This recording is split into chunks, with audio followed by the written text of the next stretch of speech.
ಎಲ್ಲರಿಗೂ ನಮಸ್ಕಾರ. ನಾನು ಲಲಿತಾ. ಆಹಾರಶ್ರೀ ಚಾನಲ್ಗೆ ತಮಗೆಲ್ಲರನ್ನು ಸ್ವಾಗತಿಸ್ತಾ ಇದ್ದೀನಿ. ಇವತ್ತು ನಾನು ಬಿದಿರು ಕಳಲೆ ಪಲ್ಯ ಮಾಡೋದು ಹೇಗೆ ಅಂತ ತೋರಿಸ್ತಾ ಇದ್ದೀನಿ. ಬಿದಿರು ಕಳಲೆ ಅಂದರೆ ಬಿದಿರಿನಲ್ಲಿ ಬರುವಂತಹ ಹೊಸ ಚಿಗುರು, ಅದೇನು ಚಿಗುರು ಬರುತ್ತೆ ನೋಡಿ, ಅದನ್ನು ನಾವು ತಂದು ಅದರಿಂದ ಪಲ್ಯ, ಉಪ್ಪಿನಕಾಯಿ ಅಥವಾ ಸಾಂಬಾರನ್ನು ಕೂಡ ನಾವು ಮಾಡ್ಕೋಬಹುದು. ಹಾಗಿದ್ರೆ ಬನ್ನಿ ಮಾಡೋದು ಹೇಗೆ ಅಂತ ನೋಡೋಣ. ಇಲ್ಲಿ ನೋಡಿ, ನಾನು ಬಿದಿರು ಕಳಲೆ ತಗೊಂಡಿದ್ದೀನಿ. ಇದು 3 ತೊಗೊಂಡಿದ್ದೀನಿ ನಾನು ಇಲ್ಲಿ. ಈಗ ಇದ್ರ ಮೇಲಿನ ಸಿಪ್ಪೆ ಎಲ್ಲ ತೆಗಿಬೇಕಾಗತ್ತೆ. ಅದು ಯಾವ ರೀತಿ ತೆಗಿಬೇಕು ಅನ್ನೋದನ್ನು ಕೂಡ ನಾನು ನಿಮಗೆ ತೋರಿಸ್ತೀನಿ. ಈಗ ಇದನ್ನು ನಾವು ಈ ಗಂಟೇನಿರುತ್ತೆ ನೋಡಿ, ಇಲ್ಲಿಂದ ಕಟ್ ಮಾಡಬೇಕು. ಸ್ವಲ್ಪ ಬಲ್ತಿರುತ್ತೆ, ಇದು ಕರ ಅಂತ ಸಪ್ಪಳ ಬರುತ್ತೆ ಬಲ್ತಿದ್ದಿದ್ರೆ. ಈಗ ಇದು ನೋಡಿ, ಮೇಲಿನ ಸಿಪ್ಪೆ ಎಲ್ಲ ಈ ರೀತಿಯಾಗಿ ತೆಗಿಬೇಕಾಗುತ್ತೆ ನೋಡಿ. ಒಂದು ಸಲ ಈ ಕಡೆಯಿಂದ ತೆಗಿಬೇಕು, ಒಂದು ಸಲ ಆ ಕಡೆಯಿಂದ ತೆಗಿಬೇಕು. ಒಂದು ಸಲ ಲೆಫ್ಟ್, ಒಂದು ಸಲ ರೈಟ್ ಕಡೆಯಿಂದ ತೆಗಿಬೇಕಾಗತ್ತೆ.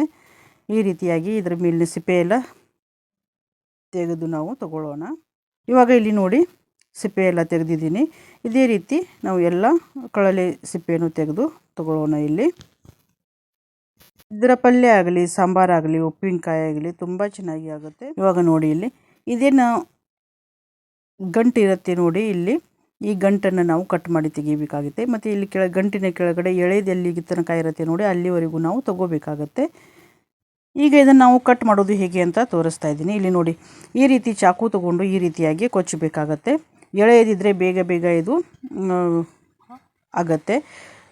ಅದು ಬಲ್ತಿದ್ದಿತ್ತಂದರೆ ಸ್ವಲ್ಪ ಕರ ಅಂತ ಚರ ಈ ರೀತಿ ಸಪ್ಪಳ ಬರುತ್ತೆ. ಆವಾಗ ಅದನ್ನು ನಾವು ತಗೋಬಾರ್ದು. ಈಗ ಎಳೆದಿತ್ತಂದರೆ ಈಸಿಯಾಗಿ ನಾವು ಇದೇ ರೀತಿಯಾಗಿ ಕಟ್ ಮಾಡ್ಕೋಬಹುದು. ಈಗ ಈ ರೀತಿಯಾಗಿ ಕಟ್ ಮಾಡ್ಕೊಳ್ಳಿ. ನೋಡಿ ನಾನು ಯಾವ ರೀತಿ ಕಟ್ ಮಾಡ್ಕೊಂಡಿದ್ದೀನಿ ಅಂತ. ಈ ರೀತಿಯಾಗಿ ಇದನ್ನು ಕಟ್ ಮಾಡ್ಕೊಂಡಿದ್ದೀನಿ. ಇದೇ ರೀತಿ ಎಲ್ಲನೂ ನಾವು ಕಟ್ ಮಾಡ್ಕೊಳ್ಳೋಣ. ಈ ರೀತಿ ನಿಮಗೆ ಕಟ್ ಮಾಡಲಿಕ್ಕೆ ಬರಲಿಲ್ಲ ಅಂದರೆ ನೀವು ಇನ್ನೊಂದು ರೀತಿಯಾಗಿ ಮಾಡ್ಕೋಬಹುದು. ತುರಿಯೋ ಮನೆ ಇರುತ್ತೆ ನೋಡಿ, ತುರಿಯೋ ಮನೆಯಲ್ಲಿ ದೊಡ್ಡ ಕಣ್ಣಿರುವಂತಹ ಕಡೆಯಿಂದ ನೀವು ಇದನ್ನು ತುರಿದು ಕೂಡ ಮಾಡ್ಕೋಬಹುದು. ಆ ರೀತಿಯೂ ಮಾಡ್ಕೋಬಹುದು, ಅದು ಕೂಡ ತುಂಬ ಚೆನ್ನಾಗಿ ಆಗುತ್ತೆ. ಇವಾಗ ನೋಡಿ, ಇಲ್ಲಿ ಎಲ್ಲನೂ ನಾನು ತುರಿದು ತಗೊಳ್ತಾ ಇದ್ದೀನಿ. ಈ ವಿಡಿಯೋ ನಿಮಗೆ ಇಷ್ಟ ಆಯಿತು ಅಂದರೆ ಒಂದು ಲೈಕ್ ಕೊಡಿ. ಹಾಗೆಯೇ ನಿಮ್ಮ ಅನಿಸಿಕೆಗಳನ್ನು ಕಮೆಂಟ್ ಮಾಡಿ. ಹಾಗೆಯೇ ಇನ್ನಷ್ಟು ರುಚಿಕರ ಅಡುಗೆಗಳನ್ನು ನೋಡಲಿಕ್ಕೆ ಆಹಾರಶ್ರೀ ಚಾನಲನ್ನು ಸಬ್ಸ್ಕ್ರೈಬ್ ಮಾಡಿ. ಇವಾಗ ನೋಡಿ, ಇಲ್ಲಿ ಈ ಗಂಟು ಏನಿದೆಯಲ್ಲ ಅದನ್ನು ನಾವು ಚೆಲ್ಲಿಬಿಡಬೇಕು. ಮತ್ತು ಗಂಟಿನ ಕೆಳಗಡೆನೂ ಸ್ವಲ್ಪ ಎಳೆದು ಇತ್ತಂದರೆ ಅಷ್ಟೇ ತಗೊಳ್ಳಿ. ಇಲ್ಲ ಬಲ್ತಿದ್ದು ಇತ್ತಂದರೆ ಅದು ಕರ ಅಂತ ಸಪ್ಪಳ ಬರುತ್ತೆ. ಹಾಗೇನಾದರೂ ಬಂತು ಅಂದರೆ ಅದನ್ನು ಕೂಡ ಚೆಲ್ಲಿಬಿಡಿ, ತಗೊಳ್ಳಿಕ್ಕೆ ಹೋಗಬೇಡಿ. ಇವಾಗ ನೋಡಿ, ಇಲ್ಲಿ 3 ಕಳಲೆದು ನಾನು ಈ ರೀತಿಯಾಗಿ ಗಂಟನ್ನು ತೆಗೆದು ತೊಗೊಂಡಿದ್ದೀನಿ. ಲಾಸ್ಟಿಂದ ಏನು ಗಂಟೆ ಬರುತ್ತೆ ನೋಡಿ, ಅದು ತೆಗೆದು ಬಿಡಬೇಕಾಗತ್ತೆ. ಎಳೆದಿತ್ತಂದರೆ ಅಷ್ಟೇ ತಗೊಳ್ಳಿ. ಇವಾಗ ಇದನ್ನು ಏನು ಮಾಡಬೇಕು ಅಂದರೆ ನಾವು ಇಲ್ಲಿ ಇದಕ್ಕೆ ಸ್ವಲ್ಪ ಉಪ್ಪು ಸೇರಿಸ್ತಾ ಇದ್ದೀನಿ. ಸ್ವಲ್ಪ ಕಹಿ ಬರುತ್ತೆ ಇದು, ಅದಕ್ಕೋಸ್ಕರ ಉಪ್ಪು ಸೇರಿಸ್ತಾ ಇದ್ದೀನಿ. ಉಪ್ಪು ಸೇರಿಸಿ ಇದನ್ನು ಕಿವುಚಿ ತಗೋಬೇಕು. ಚೆನ್ನಾಗಿ ಕಿವುಚಿ ಅದರಿಂದ ನೀರನ್ನು ಹಿಂಡಿ ನಾವು ತೆಗಿಬೇಕಾಗತ್ತೆ. ಈ ರೀತಿಯಾಗಿ ನೀವು ಮಾಡಬಹುದು. ಇಲ್ಲ ಅಂದರೆ ಡೈರೆಕ್ಟಾಗಿ ನೀವು ನೀರಿನಲ್ಲಿ ಹಾಕಿ ಕುದಿಸಿನೂ ಕೂಡ ಅದರಲ್ಲಿ ನೀರನ್ನು ಹಿಂಡಿನೂ ತಗೋಬಹುದು. ನಾನು ತೋರಿಸ್ತೀನಿ ಮುಂದೆ ಅದನ್ನು ಕೂಡ ಯಾವ ರೀತಿ ಮಾಡಬೇಕು ಅನ್ನೋದನ್ನು. ಇವಾಗ ನೋಡಿ, ನೀರು ನೋಡಿ ಎಷ್ಟೊಂದು ಬರ್ತಾ ಇದೆ. ಇದರಿಂದ ಸ್ವಲ್ಪ ಈ ರೀತಿಯಾಗಿ ಹಿಂಡಿ ತಗೊಳ್ಳಿ.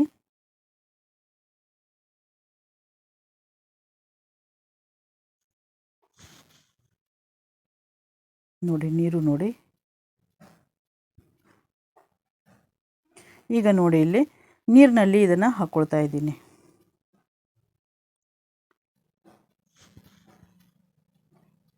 ಈಗ ಇದನ್ನು ನಾವು ಗ್ಯಾಸ್ ಮೇಲೆ ಇಟ್ಟು 15ರಿಂದ 20 ನಿಮಿಷ ನಾವು ಇದನ್ನು ಕುದಿಸ್ಕೋಬೇಕಾಗತ್ತೆ. ಇದಕ್ಕೆ ಸ್ವಲ್ಪ ನೀರು ಕಡಿಮೆ ಬಂದಿದೆ, ಅದಕ್ಕೆ ಮತ್ತೆ ಸ್ವಲ್ಪ ನೀರಿನಲ್ಲಿ ಹಾಕಿದ್ದೀನಿ. ಇದನ್ನು ನಾವು ಚೆನ್ನಾಗಿ ಕುದಿಸ್ಕೋಬೇಕು. ಇದು ಕುದ್ದಿದ್ದು ಗೊತ್ತಾಗೋದಿಲ್ಲ, ಯಾಕೆಂದರೆ ಮೆತ್ತಗಾಗಲಿ ಆಗಲ್ಲ. ಇದು ಸ್ವಲ್ಪ ಹಾಗೆ ಗಟ್ಟಿನೇ ಇರುತ್ತೆ. ಮತ್ತು ತಿನ್ನಬೇಕಾದ್ರೆ ಇದು ಪಲ್ಯ ಸ್ವಲ್ಪ ಕುರುಮ್ ಅಂತ ಇರುತ್ತೆ. ಈಗ ಮೇಲ್ಗಡೆ ಏನು ಬುರುಗು ಥರ ಬಂದಿದೆ ನೋಡಿ, ಅದನ್ನು ತೆಗೆದು ಬಿಡೋಣ. ಇದನ್ನು ಕುದಿಸ್ಕೊಳ್ಳಿ. ಮೀಡಿಯಮ್ ಉರಿಯಲ್ಲಿ ಇಟ್ಟು ಕುದಿಸ್ಕೊಳ್ಳಿ. ಹೈ ಫ್ಲೇಮ್ನಲ್ಲಿ ಇಟ್ಟರೆ ಈ ರೀತಿ ಉಕ್ಕತ್ತೆ ಪೂರ್ತಿಯಾಗಿ. ಹೀಗಾಗಿ ಮತ್ತು ಇದು ಮೆತ್ತಗಾಗಲ್ಲ ನೋಡಿ, ಇಲ್ಲಿ ಗಟ್ಟಿ ಹಾಗೇ ಇರುತ್ತೆ. ಈಗ ನಾವು ನಾಳೆ ಬ್ರೇಕ್ಫಾಸ್ಟಿಗೆ ಈ ರೆಸಿಪಿಯನ್ನು ಮಾಡ್ತೀವಿ ಅಂದರೆ ಪಲ್ಯ ನಾವು ಬೇಕು ಅಂದರೆ ರಾತ್ರಿನೇ ಇದನ್ನೆಲ್ಲ ಕುದಿಸಿ ಇಟ್ಕೋಬೇಕು. ನಾನು ರಾತ್ರಿನೇ ಕುದಿಸಿ ಇಟ್ಟಿದ್ದೆ, ಬೆಳಿಗ್ಗೆ ಅಷ್ಟರಲ್ಲಿ ತಣ್ಣಗಾಗಿದೆ. ಇವಾಗ ಮತ್ತೊಮ್ಮೆ ನಾವು ಈ ನೀರಿನಿಂದ ಇದನ್ನು ಹಿಂಡಿ ತೆಗಿಬೇಕು. ನೀರೆಲ್ಲ ಪೂರ್ತಿ ಚೆಲ್ಲಬೇಕು, ನಾವು ನೀರು ತಗೋಬಾರ್ದು, ಇದನ್ನೇ ಹಿಂಡಬೇಕು. ಅಂದರೆ ಕಹಿ ಅಂಶ ಏನಿರುತ್ತೆ ನೋಡಿ ಅದೆಲ್ಲ ಪೂರ್ತಿ ಹೋಗುತ್ತೆ. ಆವಾಗ ಪಲ್ಯ ತುಂಬ ಚೆನ್ನಾಗಿರುತ್ತೆ. ಕಹಿ ಅಂದರೆ ಏಕ್ದಮ್ ಹಾಗಲಕಾಯಿ ಥರ ಕಹಿ ಇರಲ್ಲ, ಸ್ವಲ್ಪ ಕಹಿ ಅಂಶ ಇರುತ್ತೆ.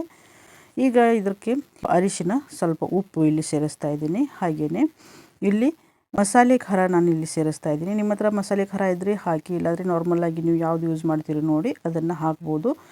ನನ್ನ ಚಾನಲಲ್ಲಿ ಮಸಾಲೆ ಖಾರ ರೆಸಿಪಿನೂ ಇದೆ, ಅದು ನೀವು ಮಿಸ್ ಮಾಡ್ಕೊಂಡಿದ್ರೆ ಡಿಸ್ಕ್ರಿಪ್ಷನ್ನಲ್ಲಿ ಲಿಂಕ್ ಕೊಟ್ಟಿರ್ತೀನಿ, ನೀವು ಅಲ್ಲಿ ಹೋಗಿ ನೋಡಬಹುದು. ಇದು ಸಪ್ಪೆ ಖಾರ ಇದೆ ಸ್ವಲ್ಪ, ಹೀಗಾಗಿ ನಾನು 3 ಟೀ ಸ್ಪೂನಷ್ಟು ಸೇರಿಸಿದ್ದೀನಿ. ನೀವು ಸ್ವಲ್ಪ ಖಾರ ಇತ್ತು ಅಂದರೆ ನೀವು ಅದನ್ನು ಸ್ವಲ್ಪ ಕಡಿಮೆನೂ ಕೂಡ ಹಾಕೋಬಹುದು. ನಿಮ್ಮ ಇಷ್ಟದ ಪ್ರಕಾರ ನೀವು ಹೆಚ್ಚು ಕಮ್ಮಿ ಮಾಡ್ಕೋಬೋದು. ಇವಾಗ ಇದು ಎಲ್ಲ ಮಿಕ್ಸ್ ಆಗಿದೆ. ಈಗ ನಾನಿಲ್ಲಿ ಒಗ್ಗರಣೆ ಮಾಡ್ಕೊಳ್ಳಿಕ್ಕೆ ಒಂದು ಗ್ಯಾಸ್ ಮೇಲೆ ಪಾತ್ರೆ ಇಟ್ಕೊಂಡಿದ್ದೀನಿ. ಅದಕ್ಕೆ 2 ರಿಂದ 3 ಟೇಬಲ್ ಸ್ಪೂನಷ್ಟು ಎಣ್ಣೆ, ಸ್ವಲ್ಪ ಎಣ್ಣೆ ಬೇಕಾಗತ್ತೆ ಇದಕ್ಕೆ. ಹಾಗೆಯೇ 2 ಮೀಡಿಯಮ್ ಸೈಜ್ ಈರುಳ್ಳಿಯನ್ನು ಚಿಕ್ಕದಾಗಿ ಕಟ್ ಮಾಡಿ ಇಲ್ಲಿ ಹಾಕಿ ಇದನ್ನು ಸ್ವಲ್ಪ ಫ್ರೈ ಮಾಡ್ಕೋಬೇಕು. ಎಣ್ಣೆಯಲ್ಲಿ ಈರುಳ್ಳಿ ಅರಳಿದಂಗೆ ಆಗಬೇಕು, ಅಲ್ಲಿವರೆಗೂ ಇದನ್ನು ನೀವು ಫ್ರೈ ಮಾಡ್ಕೊಳ್ಳಿ. ನೋಡಿ ಈ ರೀತಿಯಾಗಿ ಮೆತ್ತಗಾಗಬೇಕು ಚೆನ್ನಾಗಿ, ಇಲ್ಲಾಂದರೆ ಅದು ಈರುಳ್ಳಿ ಚೆನ್ನಾಗಿ ಅನಿಸಲ್ಲ, ಕರ ಕರ ಅನಿಸುತ್ತೆ ಸರಿಯಾಗಿ ನಾವು ಹುರಿಲಿಲ್ಲ ಅಂದರೆ.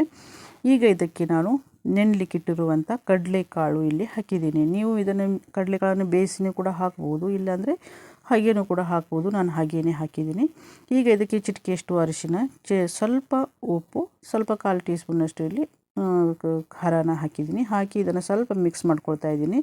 ಈ ರೀತಿ ಮಾಡೋದ್ರಿಂದ ಇದನ್ನು ನಾವು ಕಾಳು ಹಾಕಿದ್ದೀವಲ್ಲ ಅದಕ್ಕೆ ಟೇಸ್ಟ್ ಚೆನ್ನಾಗಿ ಬರುತ್ತೆ, ಅದಕ್ಕೋಸ್ಕರ ನಾನು ಈ ರೀತಿಯಾಗಿ ಮಾಡಿದ್ದೀನಿ. ಈಗ ಇದನ್ನು ಒಗ್ಗರಣೆಯಲ್ಲಿ ಈ ರೀತಿಯಾಗಿ ಬಾಡಿಸ್ಕೊಂಡು ಕೂಡಲೇ ನೋಡಿ ಅದು ಕೂಡ ಮೆತ್ತಗಾಗಿದೆ, ಆದ್ರೂ ಸ್ವಲ್ಪ ನೀರು ಹಾಕಿ ಇದನ್ನು ನಾನು ಬೇಯಿಸ್ಕೊಳ್ತೀನಿ. ಸ್ವಲ್ಪ ನೀರು ಹಾಕಿ ಬೇಯಿಸ್ಕೊಂಡ್ರೆ ಇನ್ನೂ ಚೆನ್ನಾಗಿ ಮೆತ್ತಗಾಗುತ್ತೆ. ಈಗ ಇದರ ಮೇಲೆ ಒಂದು ಪ್ಲೇಟನ್ನು ಮುಚ್ಚಿ ಬೇಯಿಸ್ಕೊಳ್ಳೋಣ. ಇವಾಗ ಇಲ್ಲಿ ಇದು ಆಗಿದೆ, ಇದು ಚೆನ್ನಾಗಿ ಬೆಂದಿದೆ ಕೂಡ. ಇವಾಗ ನೀರು ಕೂಡ ನೋಡಿ ಎಲ್ಲ ಪೂರ್ತಿ ಹಿಂಗಿದೆ. ಕಳಲೆಗೆ ಎಲ್ಲ ಉಪ್ಪು ಖಾರ ಎಲ್ಲ ಹಾಕಿ ಮಿಕ್ಸ್ ಮಾಡ್ಕೊಂಡಿದ್ದೀವಲ್ಲ ಅದನ್ನೇ ಇಲ್ಲಿ ಹಾಕ್ಕೊಳ್ತಾ ಇದ್ದೀನಿ ಒಗ್ಗರಣೆಗೆ. ನಾನು ಇಷ್ಟೇ ಹಾಕೋದು, ಇದರಲ್ಲಿ ಸಾಸಿವೆ ಜೀರಿಗೆ ಇದೆಲ್ಲ ನಾವು ಏನೂ ಹಾಕಲ್ಲ. ಈ ರೀತಿಯಾಗಿ ಮಾಡಿ ತುಂಬ ಚೆನ್ನಾಗಿರುತ್ತೆ. ನಿಮಗೆ ಕಾಯಿ ತುರಿ ಬೇಕು ಅಂದರೆ ನೀವು ಸೇರಿಸ್ಕೋಬೋದು, ಇಲ್ಲಾಂದರೆ ಹಾಗೇನೂ ಕೂಡ ಮಾಡ್ಕೋಬೋದು, ಚೆನ್ನಾಗಿರುತ್ತೆ, ತುಂಬ ಚೆನ್ನಾಗಿರುತ್ತೆ. ಇವಾಗ ನೋಡಿ ಇದನ್ನು ಚೆನ್ನಾಗಿ ಮಿಕ್ಸ್ ಮಾಡ್ಕೊಳ್ಳಿ ಒಗ್ಗರಣೆಯಲ್ಲಿ. ಹಾಗೆಯೇ ನೀರು ಹಾಕದೇ ಚೆನ್ನಾಗಿ ಮಿಕ್ಸ್ ಮಾಡಿ ಒಂದು ಲೋ ಫ್ಲೇಮ್ನಲ್ಲಿ ನೀವು 1-2 ನಿಮಿಷ ಮುಚ್ಚಿಟ್ಟು ಮತ್ತೊಮ್ಮೆ ಇದನ್ನು ತಿರುಗಿಸ್ಕೊಳ್ಳಿ ಚೆನ್ನಾಗಿ. ಲೋ ಫ್ಲೇಮ್ನಲ್ಲಿನೇ ಚೆನ್ನಾಗಿ 1-2 ನಿಮಿಷ ತಿರುಗಿಸ್ಕೊಳ್ಳಿ. ಇವಾಗ ಇಲ್ಲಿ ಬಿದಿರು ಕಳಲೆ ಪಲ್ಯ ರೆಡಿಯಾಗಿದೆ. ಇದನ್ನು ನೀವು ರೊಟ್ಟಿ, ಚಪಾತಿ, ಅನ್ನದ ಜೊತೆಯಲ್ಲಿ ಸೈಡ್ ಡಿಶ್ ಆಗಿ ತಿನ್ನಲಿಕ್ಕೆ ಚೆನ್ನಾಗಿರುತ್ತೆ. ಈ ವಿಡಿಯೋವನ್ನು ನೀವು ಕೂಡ ಒಂದ್ಸಲ ಟ್ರೈ ಮಾಡಿ ಮತ್ತು ಹೇಗಿತ್ತು ಅಂತ ಕಮೆಂಟ್ ಮಾಡಿ. ಈ ವಿಡಿಯೋನ ಪೂರ್ತಿಯಾಗಿ ನೋಡಿದ ತಮಗೆಲ್ಲರಿಗೂ ನನ್ನ ಧನ್ಯವಾದಗಳು.